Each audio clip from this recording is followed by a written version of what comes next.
तलवारबाजी म्हणजेच फेन्सिंग या खेळाची सुरुवात युरोपीय देश जरी आमच्या देशात झाली आहे असं सांगत असले तरी प्रत्यक्षात या खेळाची सुरुवात आपल्या म्हणजे भारतात झाली असली पाहिजे. कारण आपल्या देशाला फार पुरातन इतिहास आहे. रामायण महाभारतामध्ये तलवारीच्या जोरावरतीच आपले राज्य टिकत असत. त्याचप्रमाणे महाराष्ट्रामध्ये छत्रपती शिवाजी महाराज, संभाजी महाराज, तानाजी मालुसरे तसेच महाराणा प्रताप यांनी आपल्या तलवारीच्या जोरावरती राज्य आपले राखलेले आहेत आणि हे उत्कृष्ट तलवारबाज होते. भारतात ऑलिम्पिक 1896 मध्ये पहिले जे ऑलिम्पिक झालं त्या ऑलिम्पिकमध्ये या खेळाची सुरुवात या ऑलिम्पिकचे उद्घाटन दी कुबर्टिनो यांनी केली. जे पहिल्या ऑलिम्पिकमध्ये जे क्रीडा प्रकार होते तेव्हा तलवारबाजीचा तेव्हापासून समावेश आहे आणि आजपर्यंत सातत्याने तलवारबाजी हा असा एकमेव क्रीडा प्रकार आहे की आजपर्यंत सातत्याने हा क्रीडा प्रकार ऑलिम्पिक क्रीडा स्पर्धेमध्ये आहे. त्या दृष्टीने भारतामध्ये या खेळाची तशी उशिरा सुरुवात झाली. 1974 मध्ये जागतिक ऑलिम्पिक समितीने आणि जागतिक तलवारबाजी संघटनेने असा ठराव केला की ह्या खेळाचा प्रचार आणि प्रसार आशियाई देशांमध्ये व्हावा. या उद्देशाने त्यांनी तेहरान या ठिकाणी एक आशियाई देशांचं एक प्रशिक्षण शिबिर आयोजित केलं. या शिबिरामध्ये भारतातून 5 जण सहभागी झाले होते. 4 खेळाडू म्हणजे प्रशिक्षक आणि एक त्यांच्याबरोबर व्यवस्थापक म्हणून. त्यात होते कैलासवासी माधव कडो जे की नागपूरचे महाराष्ट्रातील आहेत. दुसरे श्री एम डी परमार हे गुजरातमधील आहेत. त्याचप्रमाणे सप्तराजा जयदी हे उत्तर प्रदेशमधील होते आणि NU सिद्दीकी हे दिल्ली येथील होते. या तिघांनी आणि त्यांच्याबरोबर श्री पवार हे ग्वाल्हेर मध्य प्रदेश इथून असे 5 जण त्या ठिकाणी प्रशिक्षण शिबिरासाठी गेले होते. हे 4 जण प्रशिक्षणार्थी होते आणि पवार हे त्यांच्याबरोबर व्यवस्थापक म्हणून गेले होते. यांनी त्या ठिकाणी 1.5 महिन्याचं प्रशिक्षण घेतलं. त्या ठिकाणी या खेळाचं संपूर्ण नॉलेज घेतलं आणि त्यानंतर ते भारतात आले आणि भारतामध्ये येऊन त्यांनी ह्या खेळाचा प्रचार आणि प्रसार करण्याचा प्रयत्न केला. परंतु सुरुवातीच्या काळात साहित्याभावी यांच्याकडून हा प्रचार आणि प्रसार होणं काही तसं शक्य झालं नाही. भारतीय तलवारी महासंघाचे पहिले अध्यक्ष श्री SM खान आणि दिल्लीचे नसीम सिद्दीकी यांनी मिळून ही पहिली भारतीय म्हणजे फेन्सिंग असोसिएशन ऑफ इंडियाची स्थापना केली आणि त्यानंतर यांनी राष्ट्रीय स्पर्धा घेण्याची सुरुवात केली. परंतु सुरुवातीच्या काळामध्ये साहित्यावही याच्या राष्ट्रीय स्पर्धा नियमित होत नव्हत्या. काही स्पर्धा तर अक्षरशः वेताची काठी बांबूची काठी वेताच्या काठींनी सुद्धा याच्या काही राष्ट्रीय स्पर्धा संपन्न झालेल्या आहेत. यानंतर माधव कडो यांनी नागपूरमध्ये सुरुवात केली. त्याचप्रमाणे यांनी सगळ्यांनी सुरुवात केली. सुरुवातीच्या काळात गोरखपूर, दिल्ली या ठिकाणी यांच्या राष्ट्रीय स्पर्धा झाल्या. पण ज्या वेळेला शासनाने या खेळाला स्पेशल एरिया गेम अंतर्गत 1992च्या दरम्यान या खेळाला दत्तक घेतलं आणि त्यासाठी शासनामार्फत दिल्ली या ठिकाणी साई सेंटरमध्ये याचे प्रशिक्षण शिबिर आयोजित केलं आणि यासाठी प्रशिक्षण देण्यासाठी परदेशी प्रशिक्षक युक्रेन म्हणजे रशियातून आले होते आणि त्यांनी येऊन भारतीय तलवारबाजांना भारतीय खेळाडूंना यांनी प्रशिक्षण द्यायला सुरुवात केली. आणि ह्या प्रशिक्षणाच्या दरम्यान इथल्या साहित्याची कमतरता लक्षात घेऊन ते आपल्याबरोबर साहित्य घेऊन येत असत आणि इथल्या गरजूंना विकत असत आणि ते गरजूंना विकत असत आणि त्याप्रमाणे ते गरजू ते साहित्य घेऊन आपल्याकडे त्याप्रमाणे आपल्याकडे त्या खेळाचा प्रचार प्रसार करत असतात. सुरुवातीचे अध्यक्ष MS खान आणि नसीम सिद्दीकी यांच्या काळात ह्या खेळाचा जास्त काही प्रचार झाला नाही. परंतु जे कुलगुरू कांती चौधरी जयपूर इथल्या विद्यापीठाचे जे कुलगुरू होते कांती चौधरी हे ज्या वेळेला या संघटनेवरती अध्यक्ष होऊन आले आणि त्यावेळेला त्यांच्याबरोबर CS राठोड हे सचिवपदी निवडून आले आणि त्यांच्यासोबत विश्वनाथन जे तामिळनाडूचे होते हे कोषाध्यक्ष होते. यांची नवीन बॉडी आल्यानंतर कांती चौधरी यांनी या खेळासाठी जोर पकडला आणि जास्तीत जास्त चांगल्या प्रकारे या खेळाची साहित्य उपलब्ध करायला सुरुवात केली. याशिवाय त्यांनी 1995 साली ज्याप्रमाणे जो तेहरानला कोर्स झाला होता त्याच धर्तीवरती भारतामध्ये साऊथ आशियाई देशांसाठी जागतिक ऑलिम्पिक संघटनेमार्फत आणि जागतिक तलवारबाजी संघटनेमार्फत प्रशिक्षण शिबिराचं आयोजन करण्यात आलं होतं. आणि हे बेंगलोर या ठिकाणी मे आणि जूनच्या दरम्यान संपन्न झालं. या शिबिरामध्ये भारतातून जवळपास 60 लोक होते. त्यात महाराष्ट्रातून मी, अशोक दुधारे, ऐफाज कुरेशी, अतुल राजुरिया आणि राजू देशमुख आम्ही 4 जण सहभागी झालो होतो. त्या ठिकाणी आम्ही प्रशिक्षण घेतलं. याच दरम्यान काय झालं की बालेवाडी या ठिकाणी 1994 साली ज्यावेळेला ऑलिम्पिक स्पर्धा म्हणजे भारतीय ऑलिम्पिक स्पर्धा म्हणजे राष्ट्रीय क्रीडा स्पर्धा यांचं या ठिकाणी पुणे येथे आयोजित करण्यात आलं. आणि प्रथमच या स्पर्धेमध्ये तलवारबाजी या खेळाचा समावेश करण्यात आला. आणि ज्यावेळेला तलवारबाजी या खेळाचा या ठिकाणी समावेश करण्यात आला त्यानंतर खऱ्या अर्थाने तलवारबाजी या खेळाचा प्रचार आणि प्रसाराला सुरुवात झाली. यानंतर तसंच 1994 साली कांती चौधरी यांच्या प्रयत्नाने NIS पटियाला या ठिकाणी प्रमाणपत्र कोर्सचं एक आयोजन करण्यात आलं 1.5 महिन्याच्या कोर्ससाठी 95मध्ये. आणि त्या कोर्सला मी स्वतः सहभागी झालेलो होतो. माझ्यासह एकूण पूर्ण भारतातील 18 लोक आम्ही सहभागी झालो होतो. महाराष्ट्रातून मी आणि निर्मला चौधरी असे आम्ही 2 जण या प्रशिक्षण शिबिरामध्ये सहभागी झालो होतो. 1997 साली भारतीय तलवारबाजी महासंघाला भारतीय ऑलिम्पिक संघाने मान्यता दिली आणि त्यानंतर ह्या खेळाचा प्रचार आणि प्रसार जोमाने व्हायला सुरुवात झाली. त्याचबरोबर ज्या वेळेला नंतर या संघटनेचे अध्यक्ष म्हणून श्री अरविंद खन्ना हे अध्यक्ष झाले आणि KH सोता. अरविंद खन्ना हे पंजाबमधून होते आणि KH सोता अरविंद खन्ना हे दिल्लीतून होते आणि KH सोता हे चंदीगडमधून होते. आणि हे ज्या वेळेला या संघटनेचे अध्यक्ष, सचिव आणि दाऊद खान हे कोषाध्यक्ष झाले. यानंतर या खेळाला थोडीशी प्रचाराला चालना मिळाली. त्यानंतर अरविंद खन्ना यांचा हे 2 टर्म त्या ठिकाणी अध्यक्ष होते. तसेच KH सोता हे सुद्धा 2 टर्म त्या ठिकाणी सचिव या पदावर होते. यांच्याच काळात रमाशंकर प्रसाद हे कोषाध्यक्ष झाले. यानंतर अरविंद खन्ना अध्यक्ष झाल्यानंतर त्यानंतर अरुण विज हे पटियाला येथील हे सरचिटणीस झाले. आणि सरचिटणीस झाल्यानंतर त्यांच्यासोबत संजय प्रधान हे कोषाध्यक्ष झाले. आणि अरुण विज यांच्या प्रयत्नाने तलवारबाजी या खेळाला चांगली चालना मिळाली आणि याचा प्रचार प्रसार हा जोमाने व्हायला सुरुवात झाली. यानंतर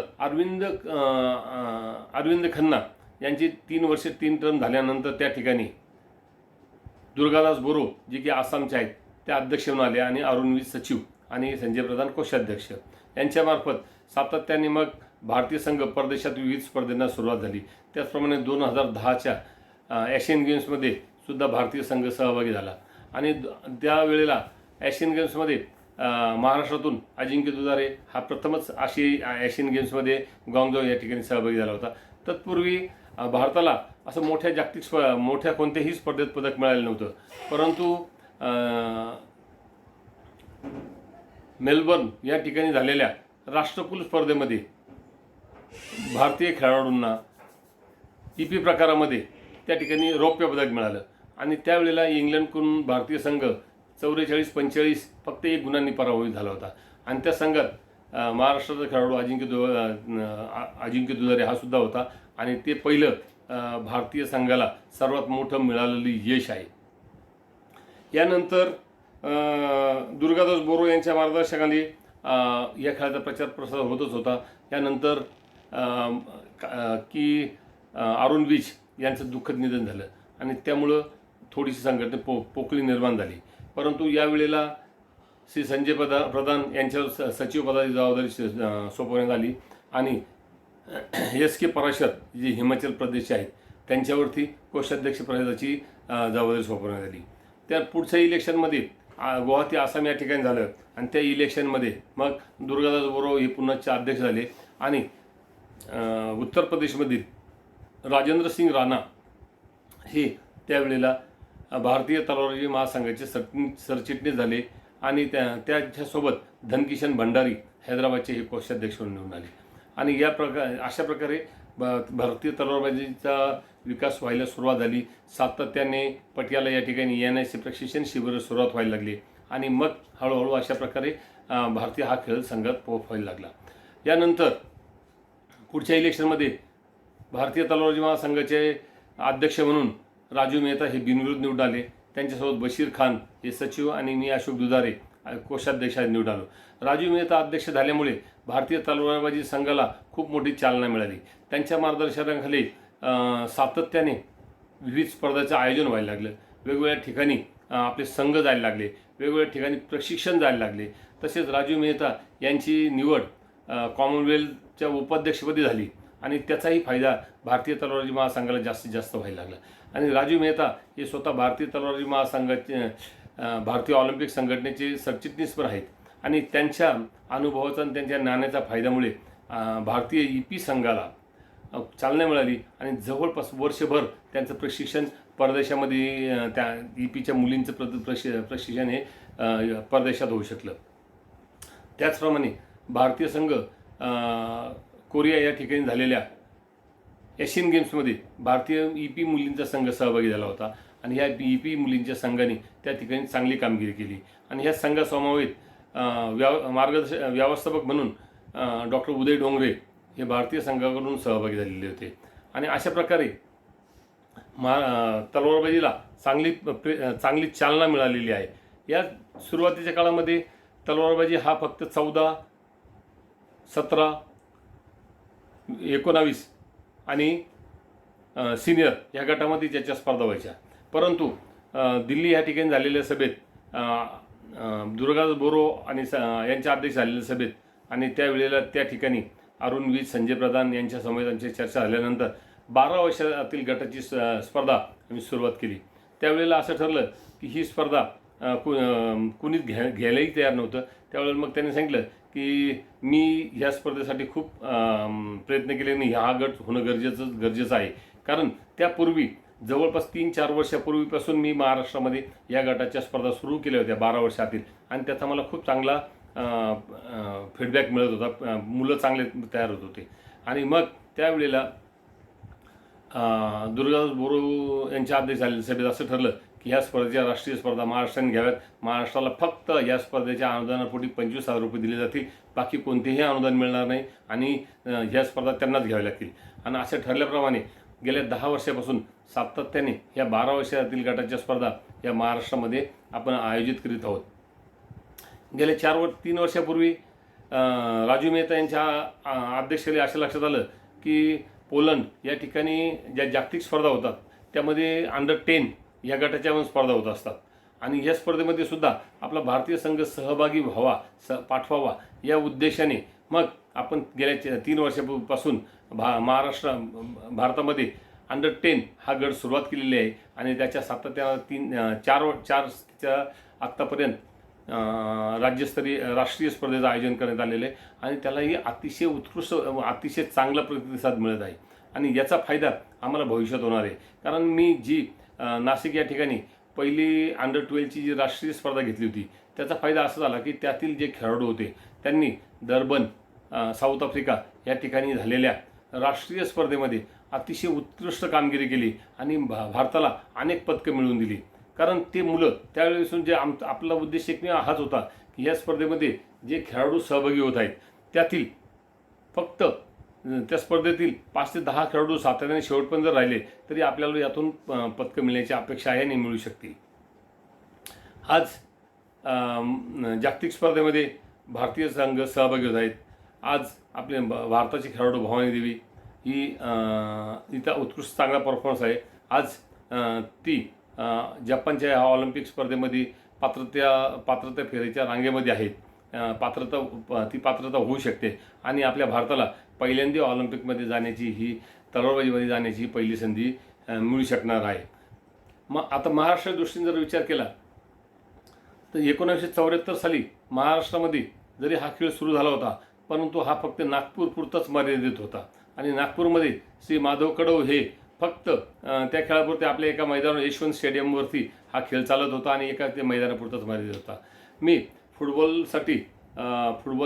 मी फुटबॉलचा प्रशिक्षक होतो आणि फुटबॉलच्या 1994 साली मी 1990-91 साली ज्यावेळेस संजीव कुलकर्णी हे प्रशिक्षण महाराष्ट्र शासनाचे फुटबॉलचे प्रशिक्षक होते आणि मी कर्मवीर काकासाहेब वाघ या ठिकाणी विद्याभवन या ठिकाणी फुटबॉलचा मार्गदर्शक असताना त्या ठिकाणी माझ्या ज्या खेळाडूंना अनेक शालेय फक्त राज्य आणि राष्ट्रीय स्पर्धेत त्यांना खेळायची संधी होती, ह्या खेळाडूंना असोसिएशनच्या स्पर्धेमध्ये सुद्धा खेळण्याची संधी मिळावी यासाठी मी प्रयत्नात होतो. मी याबाबत संजीव कुलकर्णी यांच्या मागे लागलो असता त्यांनी मला माधव कडो यांचा नंबर दिला आणि पत्ता दिला आणि त्यावेळेला तुम्ही जाऊन त्यांना भेटून घ्या सांगितलं. योगायोगाने वर्धा या ठिकाणी शालेय बाल राज्यस्तरीय फुटबॉल स्पर्धा सुरू असताना त्या ठिकाणी पुन्हा कुलकर्णी सरांनी मला आठवण दिली की तुम्ही कडो सरांना भेटून त्यांच्याशी चर्चा करा. मी वर्धा या ठिकाणून नागपूरला चंदननगर या ठिकाणी मेडिकल चौकामध्ये कडो सरांचं घर आहे, त्यांच्या घरी गेलो, त्यांची भेट घेतली. तर त्यांनी सांगितलं की माझ्याकडे फुटबॉलची संघटना आहे पण ती महिलांची आहे, पुरुषांची नाही. मग यासाठी मग त्यांनी सांगितलं तुम्ही महिला खेळाडू पाठवा, मी त्यांना पाठवेल. पण त्याचबरोबर त्यांनी मला असंही सांगितलं की तुम्ही असं करावं की त्यांनी मला फॉईलची एक शॉट दिली आणि याचा तुम्ही महाराष्ट्रामध्ये तुमच्या जिल्ह्यामध्ये या खेळाचा प्रचार प्रसार सुरू करावा. या दृष्टीने मी ती तलवार घेतली आहे. नंतर आलो शाळेमध्ये प्राचार्य सय्यद सर आमचे सगळे सहकारी क्रीडा शिक्षक यांची चर्चा करून हा खेळ आपल्याकडे सुरू करण्याचा आम्ही निर्णय घेतला. त्याच दरम्यान राजेंद्र निगळ आणि शरद आयर या 2 खेळाडूंना मी सुभाष मंडळ नागपूर या ठिकाणी प्रशिक्षण शिबिरासाठी पाठवलं आणि त्यांनी त्या ठिकाणी जाऊन तलवारबाजीचं प्रशिक्षण घेतलं आणि तिथनं ते आल्यानंतर आम्ही आमच्या कर्मवीर काकासाहेब वाघ विद्याभवन या ठिकाणी तलवारबाजी या खेळाचा प्रचार आणि प्रसाराच्या दृष्टीने सराव सुरू केला. त्यावेळेला आम्ही तलवारी मिळणं मुश्किल असल्याकारणाने त्यावेळेला आम्ही आमच्या शाळेतील घुंगुरकाठ्या आणि त्याचप्रमाणे जे गज आहेत आमच्या त्या वर्कशॉपमध्ये त्यांना घासून आणि त्याच्यावरती आम्ही तलवारीच्या प्रचाराला सुरुवात केला. मग यानंतर जिल्हा संघटनेची स्थापना केली. त्यात रवींद्र मोरे यांना अध्यक्ष घेतलं, मी सचिव झालो, रमेश मारवाडी सर हे कोषाध्यक्ष झाले, सूर्यभान सादडे उपाध्यक्ष आणि अशा प्रकारे आम्ही नाशिक जिल्ह्याची पहिली संघटना केली. आणि ही संघटना स्थापन झाल्यानंतर असं ठरलं की आपण आता एक राज्यस्तरीय स्पर्धा घ्यावी आणि त्या दृष्टीने आम्ही 10 ते 12 सप्टेंबर 1992 साली महाराष्ट्रातील पहिली राज्यस्तरीय स्पर्धेचं आयोजन भाऊसाहेब नगर या ठिकाणी कर्मवीर काकासाहेब वाघ विद्याभवन भाऊसाहेब या ठिकाणी करण्यात आलं. या स्पर्धेच्या आयोजनाच्या पूर्वी आम्ही या ठिकाणी पुन्हाच एक प्रशिक्षण शिबिराचं आयोजन केलं आणि या प्रशिक्षण शिबिरासाठी नागपूरहून अतुल राजोरिया, आयफाज कुरेशी, राजेश मावले, सोनाली शिरकेडकर हे सर्व या ठिकाणी कारखान्यामध्ये आले आणि 8 दिवस त्यांनी आमच्या सर्व खेळाडूंना प्रशिक्षण दिले. यानंतर या ठिकाणी आम्ही ती राज्यस्तरीय स्पर्धा घेतली आणि राज्यस्तरीय स्पर्धेमध्ये फक्त म्हणजे नाशिक वगळता बाहेरून फक्त 16 खेळाडू आले होते आणि ते 16ही खेळाडू सर्व नागपूरचेच होते, फक्त तेच वेगवेगळ्या जिल्ह्यांकडून त्या स्पर्धेमध्ये सहभागी झाले होते. कारण ह्या खेळाचा तसा प्रचार प्रसार झालेलाच नव्हता. आणि त्यानंतर सर्वात महत्त्वाचं की ह्या स्पर्धेमध्ये नाशिकचा राजेंद्र निगळ यांनी ईपी प्रकारात सुवर्णपदक मिळवलं आणि तो राष्ट्रीय स्पर्धेत सहभागी होण्यासाठी भिलवाडा राजस्थान या ठिकाणी सहभागी होण्यासाठी गेला. परंतु त्या ठिकाणी गेल्यानंतरही त्याला वैयक्तिक प्रकारात खेळू दिलं गेलं नाही. कारण त्यावेळेला म्हणजे तुम्ही कोणतंही पदक घ्या, ऐन वेळेला संघ बदलला जायचा आणि कोणतेही वेगवेगळे खेळाडू स्पर्धेमध्ये सहभागी होत राहायचे. मी 1995 साली NIS करून आलो. त्यानंतर IOC कोर्स हा कोर्स केल्यानंतर मग मी परत 96 साली एक नितीन इंगळे यांच्या सहकार्याने मुक्तिधाम या ठिकाणी राज्यस्तरीय स्पर्धेचं आयोजन केलं. या स्पर्धेला मी माझे संपूर्ण महाराष्ट्रात वेगवेगळ्या ठिकाणी संबंध असल्याकारणाने त्या ठिकाणून मी सर्व लोकांना बोलवलं. कोणाकडेही साहित्य नव्हतं, संपूर्ण साहित्य मी त्यांना दिलं आणि त्यांनी त्या साहित्याचा वापर करून सर्व शॉट तोडून टाकल्या आणि या ठिकाणी स्पर्धा संपन्न झाल्या. या स्पर्धेमध्ये जवळपास 250 विद्यार्थी सहभागी झाले होते. याच दरम्यान महाराष्ट्रामध्ये राष्ट्रीय स्पर्धा घेण्याचं ठरलं होतं त्यापूर्वी, परंतु ती स्पर्धा यापूर्वी महाराष्ट्रात एकही स्पर्धा आली नव्हती. त्यावेळेला ॲडव्होकेट गोरखनाथ बलकवडे भगूर या ठिकाणी बलकवडे व्यायाम शाळेमध्ये आम्ही दुसरी ज्युनियर गटाची राष्ट्रीय स्पर्धेचं आयोजन केलं आणि ही स्पर्धा अतिशय उत्कृष्टपणे त्या ठिकाणी पार पडली. ही स्पर्धा झाल्यानंतर त्यानंतर महाराष्ट्रात ह्या खेळांनी चांगलाच दम धरला. त्यावेळेला शालेय क्रीडा अरुण विज यांच्या प्रयत्नांनी या तलवारबाजी खेळाचा शालेय स्पर्धेमध्ये समावेश झाला. शालेय स्पर्धा या त्यांनी पटियाला या ठिकाणी पहिल्या शालेय राष्ट्रीय स्पर्धेचं आयोजन करण्यात आलं. या ठिकाणी महाराष्ट्रातील आपले खेळाडू गेले होते. तत्पूर्वी शालेय राज्यस्तरीय स्पर्धा आत्ताचे जे सहाय्यक उपसंचालक असलेले सुधीर मोरे साहेब त्यावेळेला नागपूर या ठिकाणी जिल्हा क्रीडाधिकारी होते आणि त्यांनी त्या ठिकाणी पहिल्या शालेय राज्यस्तरीय स्पर्धेचं आयोजन करण्यात आलेलं होतं आणि त्या स्पर्धेचं आयोजन करून तिथनं संघ राष्ट्रीय स्पर्धेत गेला. राष्ट्रीय स्पर्धेमध्ये महाराष्ट्र संघाने खूप चांगली कामगिरी केली, विविध स्पर्धेमध्ये पदकं पटकावली. अशा प्रकारे ह्या खेळाचा प्रचार प्रसार होत होता. परंतु तरीही काही कारणास्तव हा जास्त काही प्रचार प्रसार व्हायला तयार नव्हता. म्हणून मग संपूर्ण महाराष्ट्रातील संघटनेने ठरवलं की मला 2001 साली की तुम्ही सर सचिव व्हा आणि त्या पद्धतीने नाशिक या ठिकाणी निवडणूक झाली. ह्या निवडणुकीमध्ये जे वाडिया जे बॉम्बे डाईंगचे मालक आहेत ते अध्यक्ष, मी सचिव, नरेंद्र झाले कार्याध्यक्ष, पांडुरंग रनमाळ कोषाध्यक्ष अशी निवडून आलो. आमची निवडणूक आम्ही एकमताने निवडून झाली आणि आम्हाला राष्ट्रीय संघटनेने मान्यता दिली. त्यानंतर लगेचच आम्ही 2001 साली नाशिक जिमखाना या ठिकाणी सब ज्युनियर गटाच्या पहिल्या राष्ट्रीय स्पर्धेचा सब ज्युनियर गटाच्या राष्ट्रीय स्पर्धा घेतल्या. त्याच्या पुढच्या वर्षी पुणे या ठिकाणी जाऊन वरिष्ठ गटाच्या राष्ट्रीय स्पर्धा घेतल्या. अशा प्रकारे आम्ही त्या स्पर्धेला सुरुवात केली. 5 साली पुण्याची निवडणूक झाली आणि या निवडीमध्ये जे वाडे अध्यक्ष झाले, कर्मवीर वानखेडे, प्रमोद वानखेडे अमरावतीचे कार्याध्यक्ष झाले आणि मी सचिव झालो, पांडुरंग रनमाळ कोषाध्यक्ष झाले. या पद्धतीने 2010पर्यंत आम्ही ह्या खेळाचा प्रचार प्रसार होत होतो आणि विविध गटाच्या वेगवेगळ्या ठिकाणी राज्य आणि राष्ट्रीय स्पर्धा आयोजित करत होतो. आज त्या 2001 नंतर असं एकदाही झालं नाही की महाराष्ट्रामध्ये एक कोणतीच राज्यस्तरीय स्पर्धा झाली नाही. प्रत्येक गटाच्या राज्यस्तरीय स्पर्धा घेऊन राष्ट्रीय स्पर्धेला संघ जात होता. परंतु सुरुवातीच्या काळामध्ये आपले खेळाडू फक्त स्पर्धेला सहभागी होऊन येत होते. पदकं मिळण्याची खूप मारामार होती. पण ही मारामार नंतर अजिंक्य खेळायला आला आणि त्यानंतर ही मारामार संपली. अजिंक्यने राष्ट्रीय अंडर 14च्या राष्ट्रीय स्पर्धेमध्ये चेन्नई या ठिकाणी सुवर्णपदक मिळवलं. त्याचप्रमाणे कॅडेट गटामध्ये रौप्य पदक मिळवलं. नाशिकला झालेल्या ज्युनियर गटाच्या राष्ट्रीय स्पर्धेमध्ये सांघिक प्रकारामध्ये भूषण, अजिंक्य, वैभव ठाकूर यांनी आणि इनामदार या 4 खेळाडूंनी त्या स्पर्धेमध्ये सांघिक फॉईल प्रकार सुवर्णपदक पटकावलं. त्याच्या पुढच्या वर्षी स्पर्धा अमरावती या ठिकाणी झाल्या. मग त्या ठिकाणी अजिंक्यने वैयक्तिक प्रकारात पहिल्यांदा महाराष्ट्राला सुवर्णपदक मिळवून दिलं आणि सांघिक प्रकारातही सुवर्ण मिळालं. हैदराबाद येथे झालेल्या ज्युनियर राष्ट्रीय स्पर्धेतसुद्धा आपल्याला हे पदकं मिळाले. यावेळेला आपल्याकडे या खेळाचा प्रचार प्रसार चांगला सुरू होता. आपल्याकडे खेळाडू चांगले तयार होत होते आणि 2010 साली पुण्याची एकदा निवडणूक झाली. जे वाडे अध्यक्ष झाले, मी सचिव झालो आणि डॉक्टर पांडुरंग रनमाळ कोषाध्यक्ष झाले, प्रमोद वानखेडे हे खजिनदार झाले. अशा प्रकारे महाराष्ट्राचा खेळाचा प्रचार प्रसार सुरू होता. महाराष्ट्रातील आत्तापर्यंत जर विचार केला तर श्वेता चंडालिया हे जागतिक अजिंक्य स्पर्धेमध्ये 2 वेळा सहभागी झालेली आहे. अजिंक्य दुधारे हा 5 वेळा सहभागी झालेला आहे. तुषार आहेर हा 2 वेळा सहभागी झालेला आहे. स्वप्नील तांगडे हा 1 वेळा सहभागी झालेला आहे. शरयू पाटील ही 1 वेळा सहभागी झालेली आहे. त्याचप्रमाणे अनिल महिपती हा 1 वेळा सहभागी झालेला आहे. दुर्गेश जागीरदार हा 1 वेळा सहभागी झालेला आहे. अभय शिंदे हा 1 वेळा सहभागी झाले. अशा प्रकारे हे एवढे आपले जागतिक स्पर्धेत सहभागी झालेले आहेत. विद्यापीठीय स्पर्धेमध्ये या खेळाचा समावेश झाल्यानंतर विद्यापीठातसुद्धा आपल्या खेळाडूंनी अतिशय चांगली कामगिरी केलेली आहे. अजिंक्यच्या नावावरती 2 वेळाला 4 सुवर्णपदकं घेण्याची, त्याच्यावर 2 वेळा 4 सुवर्णपदकं मिळालेले आहेत. राज्यस्तरीय स्पर्धेमध्ये सुद्धा कोमल शिंदे आणि अजिंक्य दुधारे या दोघांच्या नावावर आहेत की त्यांनी काही स्पर्धेमध्ये एका स्पर्धेमध्ये 4 सुवर्णपदकं प्राप्त केलेली आहेत.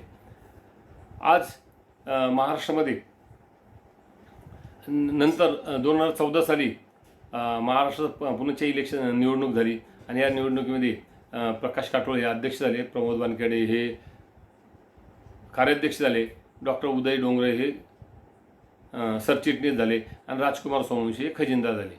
यानंतर पुण्याच्या 2019मध्ये महाराष्ट्र फेन्सिंग असोसिएशन इलेक्शन झालं, निवडणूक झाली आणि त्यामध्ये मी अशोक दुधारे अध्यक्ष झाले, प्रकाश काटोळे हे कार्याध्यक्ष झाले, डॉक्टर उदय डोंगरे हे सरचिटणीस झाले आणि राजकुमार सोमवंशी कोषाध्यक्ष झाले.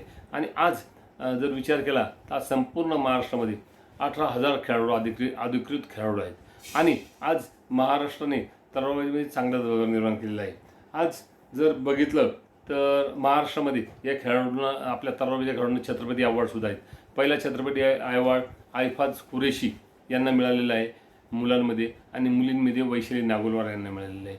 त्याचप्रमाणे मार्गदर्शक शिवछत्र क्रीडा संघटक पुरस्कार 2000 साली आशुधर यांना मिळाला होता आणि परत मार्गदर्शक पुरस्कार 2008 साली आशुधर यांना मिळाला.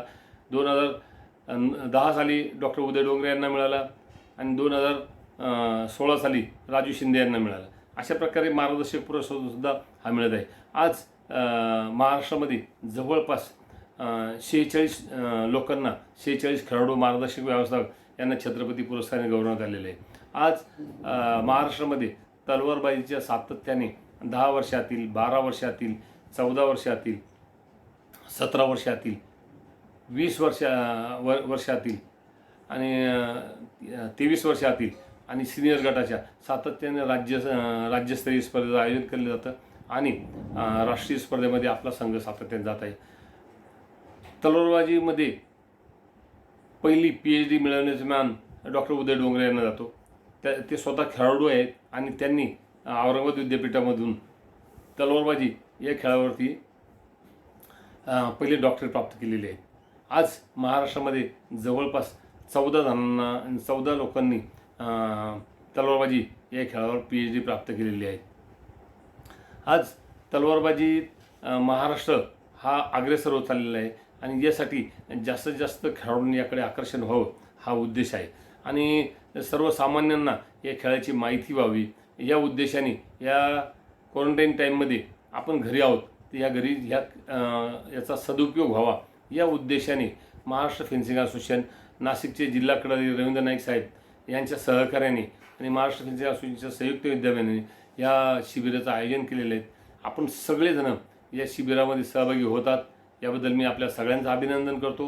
कारण यानंतर आपल्याला या खेळातील तज्ज्ञ जे मार्गदर्शक आहेत ते आपल्याला मार्गदर्शन करणार आहेत आणि त्याचा आपण पुरेपूर लाभ घ्यावा आणि याचबरोबर त्यांनी सांगितलेले त्याप्रमाणे आपण सराव करावा. आज महाराष्ट्रामध्ये आपल्याकडे जवळपास 6 NS डिप्लोमा होल्डर आहेत. त्याचबरोबर जवळपास 45 NS सर्टिफिकेट कोर्स केलेले प्रमाणपत्र होल्डर आहेत आणि याचा फायदा आपल्याला जास्तीत जास्त व्हावा आणि आपल्या खेळाडूंनी येणाऱ्या भविष्यात राष्ट्रीय स्पर्धेमध्ये चांगले पदक मिळवावेत आणि येणाऱ्या 2024चं ऑलिम्पिक आणि 28चं ऑलिम्पिक हे आपल्यासाठी आहे आणि याच उद्देशाने आपण मिशन ऑलिम्पिक ही स्पर्धासुद्धा आयोजित केलेली आहे. या स्पर्धेतून आपला हाच उद्देश आहे की खेळाडूंना सातत्याने खेळण्यासाठी सरावासाठी मॅचेस मिळाव्यात. आज मला सांगायला अभिमान वाटतो की सुरुवातीच्या काळामध्ये आम्ही ज्या वेळेला तलवारबाजी हा खेळ सुरुवात केली तर त्यावेळेला आमच्याकडे साहित्य नव्हतं तर खूपशा राज्यस्तरीय स्पर्धा आम्ही वेताच्या काठ्याने घेतलेल्या आहे. ज्यावेळेला आमच्या स्पर्धा चालू असायच्या त्यावेळेला एक मुलगा स्कूटर घेऊन बाहेर उभा राहायचा कारण ती स्पर्धा चालू असताना स्वाट जर तुटली तर ती लगेच जाऊन तो वेल्डिंग करून आणायचा आणि ती वेल्डिंग करून आणली की परत आम्ही ती स्पर्धा सुरू व्हायची. आज तशी परिस्थिती राहिलेली नाही आहे. आज महाराष्ट्राकडे परिपूर्ण साहित्य आहे आणि याचा आपल्या खेळाडूंनी जास्तीत जास्त फायदा घ्यावा. आपल्यासाठी आपले प्रशिक्षक राज्य संघटना सर्वतोपरी सहकार्य करायला तयार आहेत. आज आपल्याला सांगायला अभिमान वाटतो की रवींद्र नाईक साहेबांनी या ठिकाणी गतवर्षी आपल्याकडे 17 वर्षातील जी राष्ट्रीय स्पर्धा शालेय राष्ट्रीय स्पर्धा घेतली आणि त्या राष्ट्रीय स्पर्धेमध्ये सुद्धा महाराष्ट्राला दोन्ही गटात चॅम्पियनशिप मिळाली होती आणि हे आपण सातत्याने सराव करावा आणि त्याचा जास्तीत जास्त फायदा घ्यावा हीच आपल्याकडून अपेक्षा करतो. मी सन्माननीय रवींद्र नाईक साहेब त्यांनी आपल्या महाराष्ट्र फेन्सिंग असोसिएशनच्या संयुक्त विद्यमाने या प्रशिक्षण शिबिरासाठी संमती दिली आणि सहकार्य करत आहेत त्यांनाही धन्यवाद देतो. आणि आपल्या महाराष्ट्र त्याचप्रमाणे सन्माननीय राजू मेहता साहेब, बशीर खान सर आणि यांच्या सहकार्यामुळे आज यांच्या मार्गदर्शनामुळे महाराष्ट्रात आपला तलवारबाजीमध्ये अग्रेसर होत आहे आणि भविष्यात येणाऱ्या भविष्यकाळामध्ये आपण निश्चितच अजून उज्ज्वल यश संपादन करून जास्तीत जास्त पदकं मिळवू अशी अपेक्षा करतो. आपण सगळेजण या शिबिरात सहभागी झालात त्याबद्दल आपलं खूप खूप अभिनंदन करतो. आपल्याला खूप खूप शुभेच्छा देतो आणि थांबतो. जय हिंद, जय महाराष्ट्र.